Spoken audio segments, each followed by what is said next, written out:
اللہ رب العزت نے ان آیات میں 3 چیزوں کا ذکر کیا.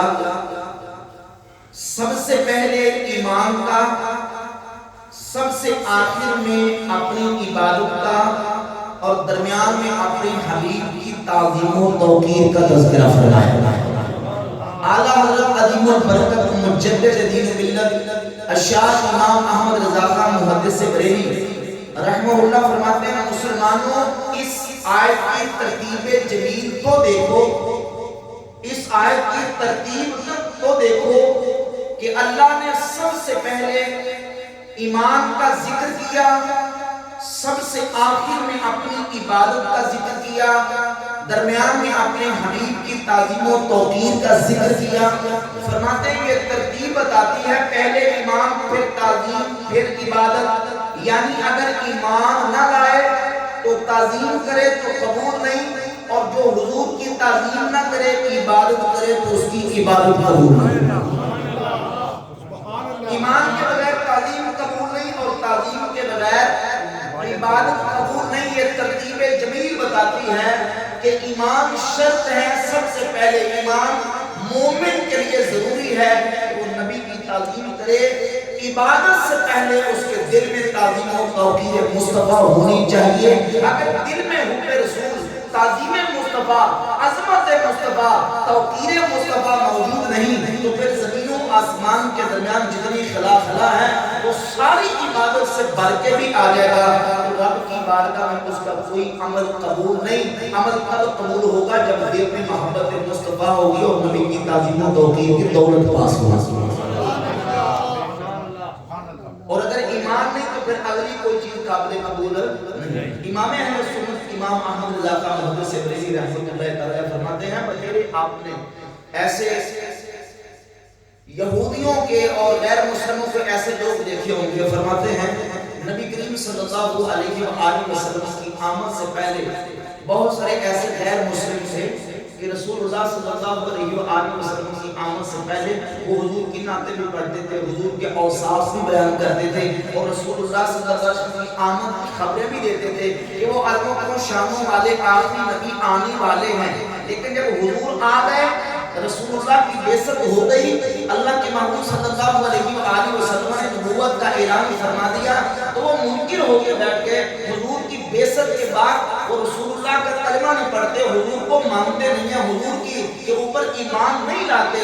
تو ان کی وہ حضور کی تعریفیں کرنا، حضور کی صفت و ثنا کرنا اور حضور کی نعتیں پڑھنا ان کے کام نہیں آئے گا. ایمان شرط ہے، ایمان کے بغیر کوئی عمل قابل قبول نہیں. آج بھی آپ دیکھ لیں سوشل میڈیا کا دور ہے، انٹرنیٹ کے ذریعے فیس بک پہ یوٹیوب پہ آپ کو کئی ایسے غیر مسلم ملیں گے کہ وہ رسول اللہ صلی اللہ علیہ وآلہ وسلم کی شان و عظمتوں کا بیان کرتے ہیں، حضور کی نعتیں پڑھتے ہیں. لیکن اگر وہ حضور کا کلمہ نہیں پڑھتے تو صرف نعت پڑھنے سے بات نہیں بنے گی، کلمہ پڑھنا ضروری ہے.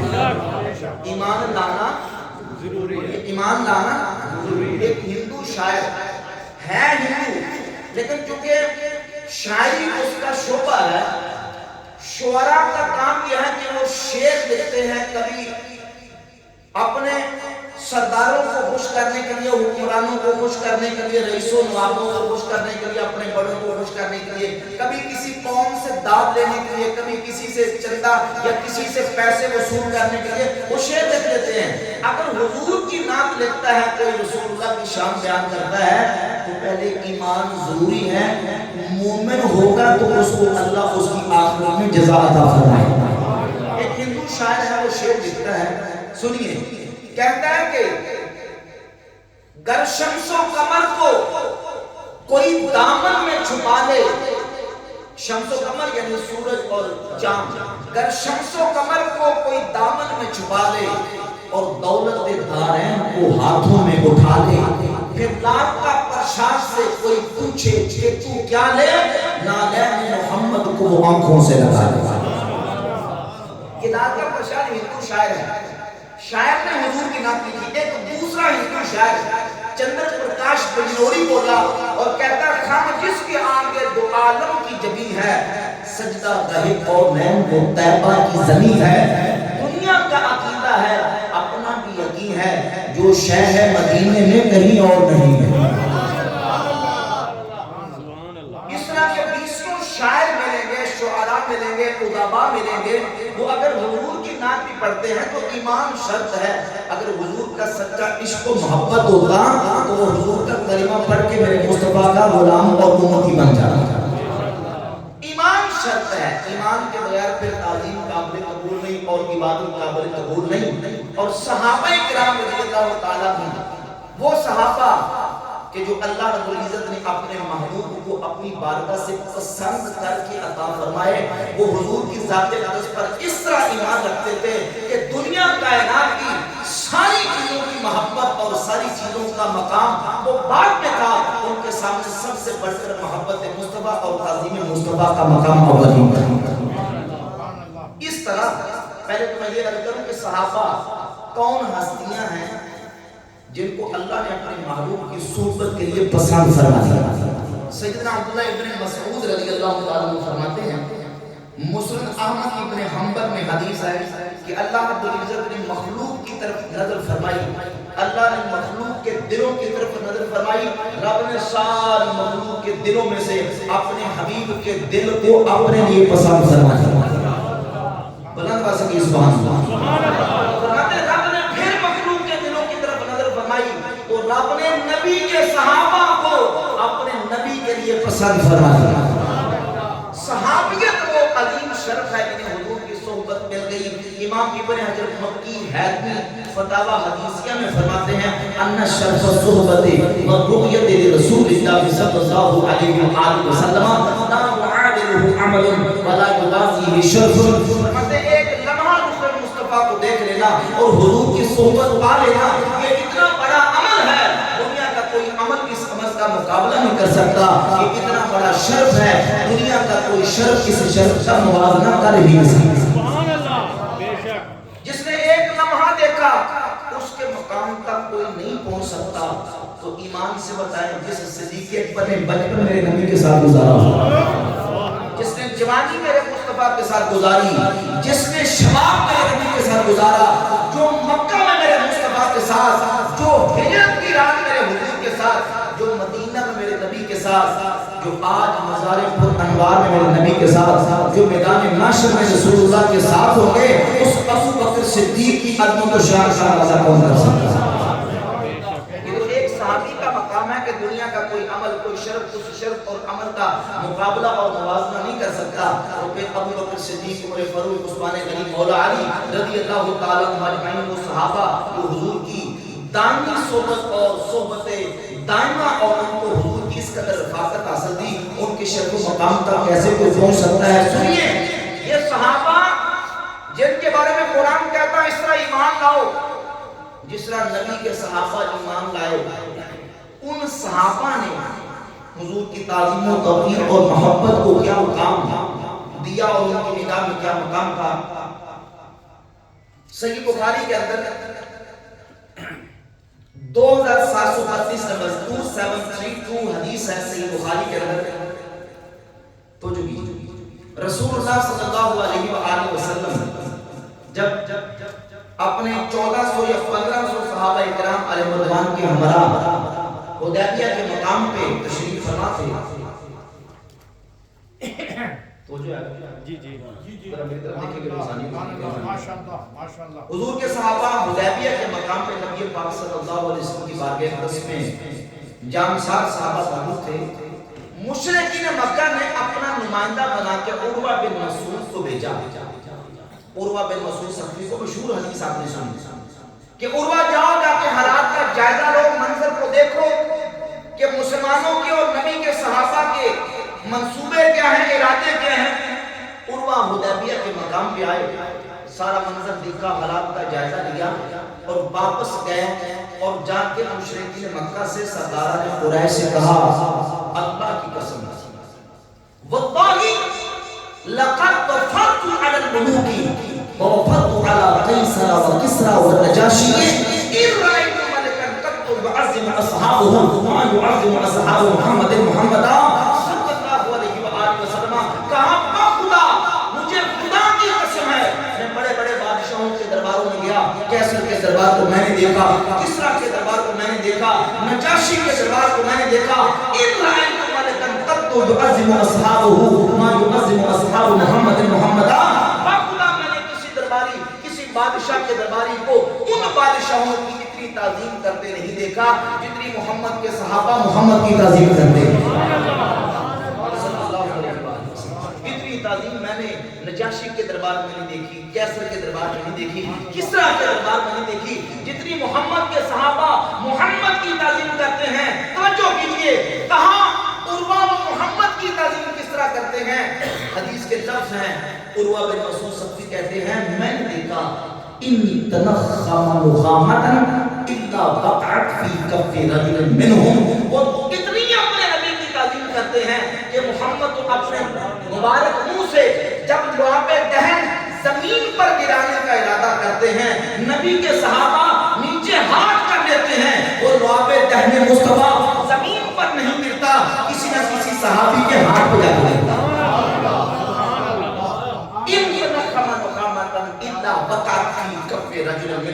اور نبی کے صحابہ میں سے کسی نہ کسی صحابی کے ہاتھ میں گرتا. اگلا منظر دیکھیے, حدیث صحیح بخاری کے 2732 نمبر ہے.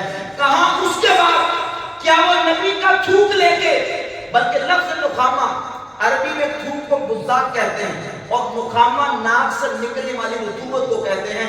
جب نبی اپنا مبارک ناک رطوبت زمین پر گرانے کا ارادہ کرتے ہیں, نبی کے صحابہ ہاتھوں میں لے لیتے ہیں. عروہ اس کے بعد کیا کپڑوں کے ساتھ صاف کر دیتے ہیں یا زمین پہ پوچھ دیتے ہیں؟ عروہ کہتے ہیں نہیں, فَضَلَقَ بِهَا وَجْهَهُ وَجِلْدَهُ, وہ تو اپنے نبی کے لعاب دہن کو, اپنے نبی کے نخاموں کو اپنے جسموں پہ, اپنے منہوں پہ مل لیتے ہیں.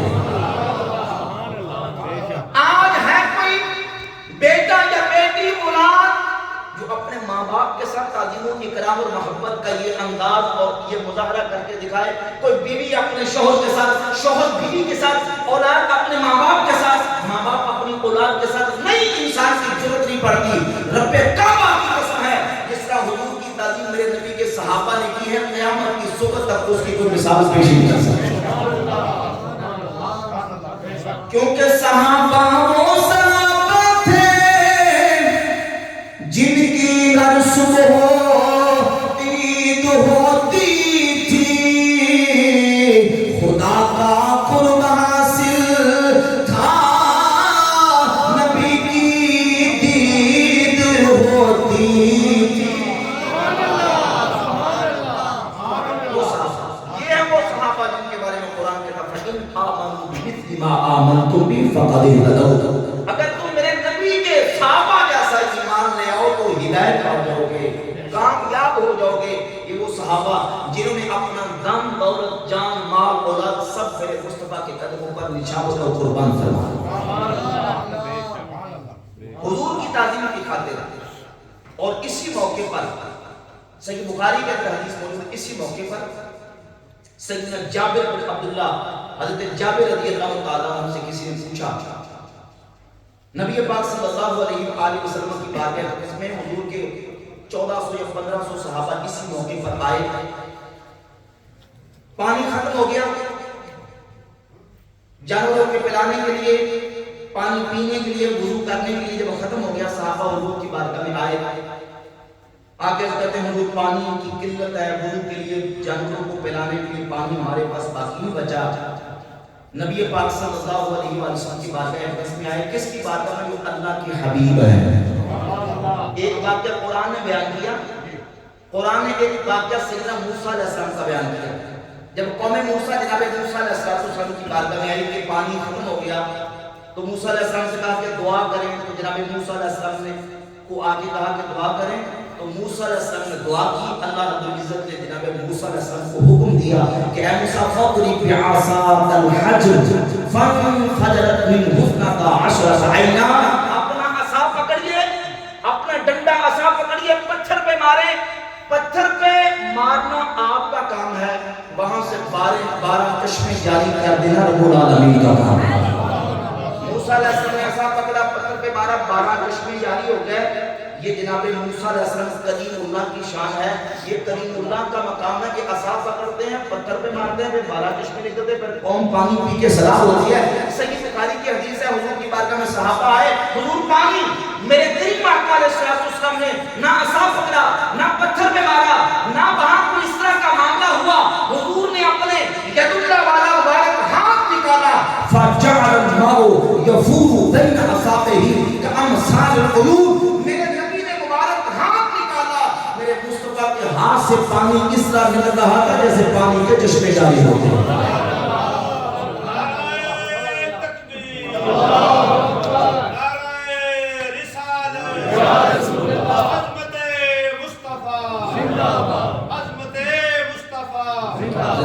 کسی نے پوچھا ہے جابر صحابی یہ بتائیے, صحابہ حضور سے پانی کا مطالبہ کرتے ہیں, حضور نے مبارک انگلیوں سے پانی کے چشمے جاری کر دیے. جن صحابہ نے پانی پیا سیراب ہو گئے. وہ کتنے صحابہ تھے, ان کی تعداد کتنی تھی؟ تو سیدنا جابر رضی اللہ تعالیٰ فرمانے لگے کہ تھے تو وہ 1500, لیکن حضور کی مبارک انگلیوں سے جو پانی نکلا, خدا کی قسم اگر 1,00,000 بھی ہوتا تو سب کو سیراب ہو جاتا. موسیٰ علیہ السلام کریم اللہ تھے اور ہمارے آقا حبیب اللہ. حضور کیا ہے؟ اعلیٰ عظیم البرکت مجدد دین ملت اشاد امام احمد رضا خان محمد سے بریلی رحمت اسی واقعے کو سامنے رکھ کے فرماتے ہیں. آپ فرماتے ہیں انگلیاں ہیں فیض پر ٹوٹے ہیں پیاسے چوم کر, انگلیاں ہیں فیض پر ٹوٹے ہیں پیاسے چوم کر, ندیاں پنجاب رحمت کی ہے جاری واہ واہ. یہ رحمت کی ندیاں ہیں جو اللہ نے اپنے حبیب کی مبارک انگلیوں سے جاری فرمائی. اللہ اکبر. نبی پاک صلی اللہ علیہ وآلہ وسلم کی عظمت و شان, رفعت و مقام کتنا بلند و بالا اور کتنا حضور کا مقام ہے کہ کریم اللہ دعا کرتے ہیں, پھر عصا پتھر پہ مارتے ہیں, پھر 12 چشمے نکلتے ہیں, پھر پانی قوم پی کے سیراب ہوتی ہے. ادھر حبیب اللہ کی ذات کا مقام یہ ہے کہ حضور انگلیوں سے پانی کے چشمے جاری فرماتے ہیں. انگلیوں سے پانی کے کسی شاعر نے بڑا خوبصورت لکھا کہ جناب موسیٰ کریم اللہ ہیں اور ہمارے آقا حبیب اللہ ہیں. لکھتے ہیں کہ وہ نبیوں میں نبی ایسے امام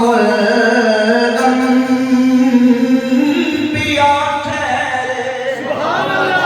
پچھلے نہیں بولے محبت سے کہتے سبحان اللہ, مصطفیٰ کی نام بلند کٹ کے کہتے سبحان اللہ. وہ نبیوں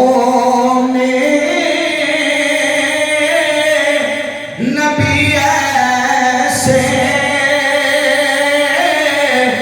امام الانبیاء ٹھہرے. وہ نبیوں میں نبی ایسے امام الانبیاء ٹھہرے, اور حسینوں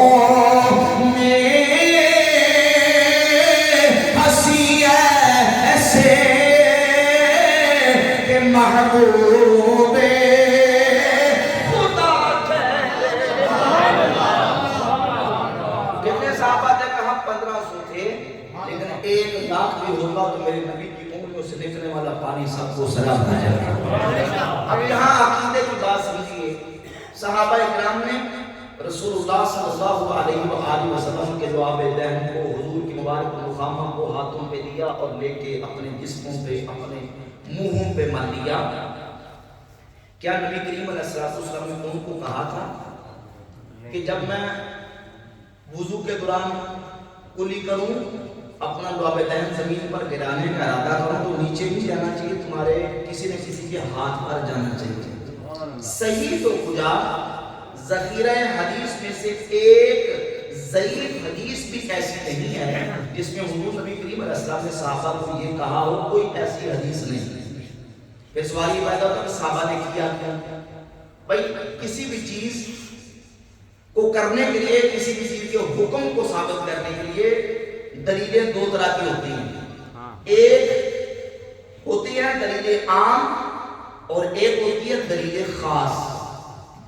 جب مسئلہ قرآن اور سنت کے عمومات و اطلاقات سے ثابت ہو، پھر سن لیجیے، جب مسئلہ قرآن و سنت کے عمومات و اطلاقات سے ثابت ہو جائے اور کوئی بھی فرد اور اس مسئلے کا، اس امر یا حکم کا فرد اس عام اور مطلق حکم کے تحت آ جائے، جب تک کسی امر خاص سے قرآن و سنت میں اللہ رسول کی طرف سے روک نہ دیا گیا ہو، منع نہ کر دیا گیا ہو، تو اس خاص مسئلے کو اسی عام حکم کے تحت شامل سمجھ کے اسی کے مطابق اس کا حکم دیا جائے گا۔ اب قرآن نے کہا وَتُعَذِّرُوهُ وَتُوَقِّرُوهُ، نبی کی تعظیم کرو، نبی کی توقیر کرو۔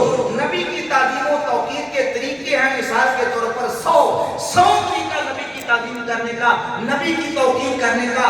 صحابہ یہ دیکھتے تھے کہ کام تعظیم مصطفیٰ کا ہے، کام محبت مصطفیٰ کا ہے، توقیر مصطفیٰ کا ہے۔ جیسے ہم بحمد اللہ تعالیٰ حضور کی عظمت و شان میں جب میلاد شریف کا موقع آتا ہے تو ہم حضور کی عظمت و شان کے اظہار کے لیے محفلیں سجاتے ہیں، جلوس نکالتے ہیں، ریلیاں نکالتے ہیں، نعرے مارتے ہیں، نعتیں پڑھتے ہیں اور پرچم آویزاں کرتے ہیں، چراغاں کرتے ہیں۔ یہ سب تعظیم مصطفیٰ کے لیے ہے، محبت مصطفیٰ کی خاطر ہے، عظمت مصطفیٰ کے اظہار کی خاطر ہے۔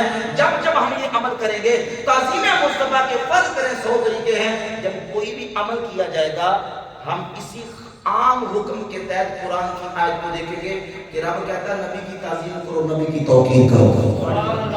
ہاں جس کام سے روک دیا گیا، مثال کے طور پہ اسی قلیے اور قاعدے کے مطابق صحابہ حضور کی ہر طرح تعظیم کرتے تھے، حتیٰ کہ جب تک رسول اللہ صلی اللہ علیہ وآلہ وسلم صحابہ کو منع نہیں کرتے تھے، روکتے نہیں تھے، صحابہ اپنے نبی کی تعظیم میں ہر عمل کر گزرتے تھے۔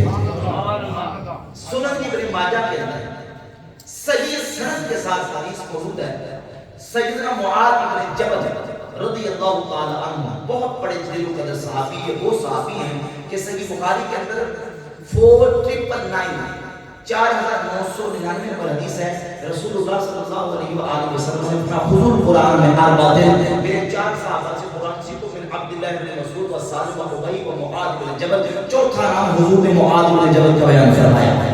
یہ وہ جلیل القدر صحابی ملک شام سے واپس آئے تو چونکہ کافی دنوں سے حضور کی زیارت کا شرف حاصل نہ کر سکے، حضور کے دیدار کے مشتاق تھے، وہاں انہوں نے یہ دیکھا کہ لوگ اپنے مذہبی پیشواؤں کو ان کی رسپیکٹ اور عزت و تعظیم کے لیے سجدہ کرتے ہیں، تو معاذ بن جبل شام سے آئے، حضور کی بارگاہ میں پہنچے تو بے تاب ہو کے، بے قرار ہو کے آ کے اللہ کے رسول کو سجدہ کر دیا۔ کیا کیا؟ سجدہ کر دیا، حدیث کے اندر سجدہ کر دیا انہوں نے، سرکار سے پوچھا نہیں۔ سوال یہ پیدا ہوتا ہے کہ وہ پینڈو یا دیہاتی یا باغیہ نشین کو باہر سے آنے والے صحابی کے پہلے دفعہ حضور کی بات میں آئے، رسول اللہ کے تربیت یافتہ تھے، قرآن کے عالم تھے، قرآن کے ایکسپرٹ تھے، حضور امت کو ریفر کر رہے ہیں کہ ان کی طرف جاؤ، قرآن کی ان سے سیکھو۔ یہ وہ عالم صحابی جب اللہ کے نبی کی بارگاہ میں آئے تو کہا کہ حضور کو سجدہ کر دیا۔ سوال یہ پیدا ہوتا ہے معاذ بن جبل نے حضور کو سجدہ کیوں کیا؟ اس لیے انہیں پتا تھا قرآن کہتا ہے نبی کی تعظیم کرو، نبی کی توقیر کرو۔ جب تک رسول اللہ روکیں گے نہیں، منع نہیں کریں گے، حضور کی تعظیم ہر طریقے سے ہوگی، حضور کی توقیر ہر طریقے سے ہوگی۔ اب معاذ بن جبل نے نبی کریم علیہ السلام کو سجدہ کیا تو حضور نے ان کو روک دیا، منع کر دیا اور کہا کہ اگر میں حکم دیتا کہ کسی کو اللہ کے علاوہ سجدہ کیا جائے تو میں عورت کو حکم دیتا کہ وہ اپنے شوہر کو سجدہ کرے، یعنی ہماری شریعت میں اللہ کے علاوہ کسی دوسرے کو سجدہ کرنا جائز نہیں، منع کر دیا۔ جب منع نہیں کیا تھا تو کر کے دکھایا، تعظیم کی، حضور کی رسپیکٹ کی، اور حضور نے یہ نہیں کہا تم مشرک ہو چکے ہو، تم کافر ہو چکے ہو، تم نے تو شرک کا ارتکاب کیا۔ کیوں؟ اس لیے کہ سجدے کی 2 قسمیں ہیں، ایک ہے سجدہ تعبدی، ایک ہے سجدہ تعظیمی۔ سجدہ تعبدی کا مطلب ہے کسی کو اپنا معبود اور الہ سمجھ کے اس کی عبادت کے لیے اس کو سجدہ کرنا، اور سجدہ تعظیمی کا مطلب ہے کہ اس کو معبود تو نہیں سمجھتا، اس کو الہ تو نہیں سمجھتا، سمجھتا تو اس کو اللہ کا بندہ ہے، بس ریسپیکٹ اور عزت کے لیے اس کو سجدہ کر دینا سجدہ تعبدی تو بالاتفاق کفر ہے، لیکن سجدہ تعظیمی بھی پہلے جائز تھا۔ اللہ کے محبوب علیہ السلام کی شریعت میں اس سجدے کو روک دیا گیا، منع کر دیا گیا۔ اب ہماری شریعت میں یہ سجدہ بھی جائز ہے نہیں ہے، اور یہ سجدہ جائز ہے نہیں۔ اعلیٰ امام اہل سنت امام احمد رضا خان محدث وزیر رحمۃ اللہ تعالی جب حضور نبی پاک علیہ الصلوۃ والسلام کے روضہ اطہر حضور کے گنبد خضرا کو دیکھتے ہیں تو دل بے قرار ہو جاتا ہے کہ حضور کے روضہ اقدس کو سجدہ کر دیں، لیکن پھر رک جاتے ہیں اور اس مقام پہ جو آپ نے خوبصورت شعر لکھا، آپ فرماتے ہیں پیش نظر وہ نو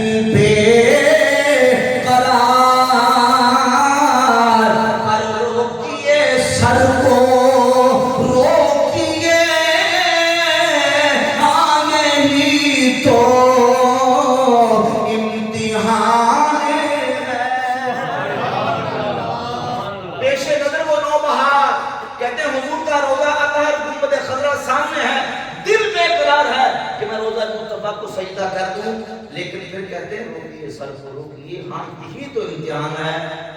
امتحان کیا؟ ایک طرف دل بے قرار ہے کہ سجدہ کر دوں، اور دوسری طرف رسول اللہ کی شریعت ہے وہ کہتی ہے کہ سجدہ کرنا سجدہ نہیں، کیونکہ شریعت میں منع ہے۔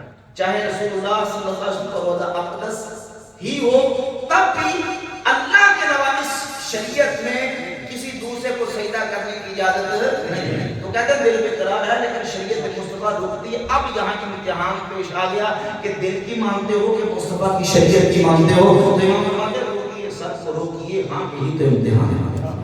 اور حقیقت یہ ہے کہ سچا عشق ہوتا ہی وہ ہے کہ جس میں بندہ محبوب کی اتباع دیکھتا ہے اور محبوب کی مرضی کو دیکھتا ہے، محبوب کی رضا کو دیکھتا ہے کہ کون سا کام کروں جس سے میرا محبوب راضی ہو جائے۔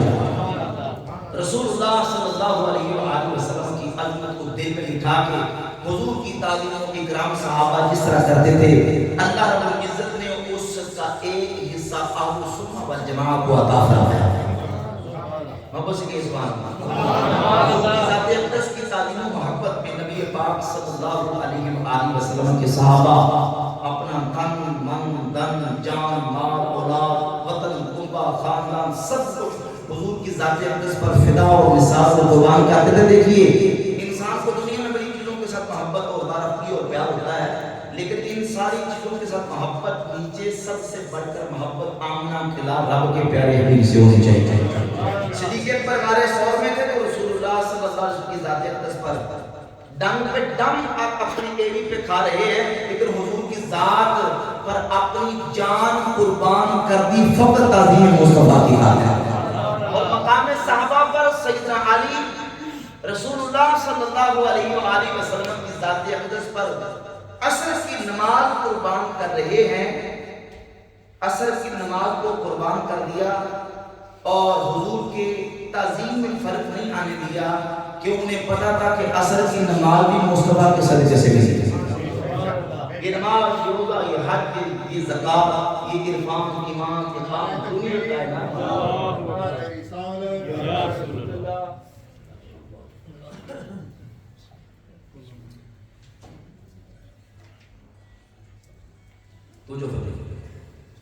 دنیا کی ہر شے، کائنات کی ہر دولت ہمیں ملی ہے تو رسول اللہ صلی اللہ علیہ وسلم کے صدقے سے ملی۔ امام اہل سنت امام احمد محدث وزیر رحمۃ اللہ فرماتے ہیں لا رب العرش، جس کو جو ملا ان سے ملا۔ اب ذوق میں بدل کر سبحان اللہ۔ امام فرماتے ہیں اللہ رب العرش، جس کو جو